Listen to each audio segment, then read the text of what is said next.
Hello guys, welcome to Tech Tricks tutorial. In today's video, I will show you how to set a stop loss on Robinhood options. Start by opening the Robinhood app and selecting the options contract you want to set a stop loss for. For example, let's choose a contract like a Barber 105 put. Tap on the contract to open it. Next, pretend you're going to sell the contract. Tap Sell, and at the top right corner, tap where it says Limit Order.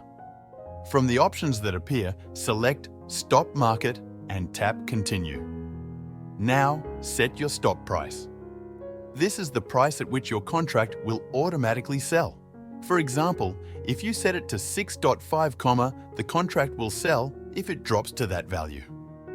At the bottom of the screen, you will see how much money you will receive if it sells at that price. To make sure the stop loss stays active for multiple days, tap Time in Force and select Good Till Cancelled. Keep in mind that if the stock gaps up or down at market open, the stop loss might trigger immediately.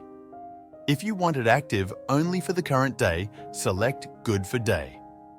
Once you've set everything, review the details and tap Submit to place your stop loss. Now you will see the stop order listed under the contract. Thanks for watching this tutorial. If you found this video helpful, please like and subscribe to our channel for more tech tips and tutorials.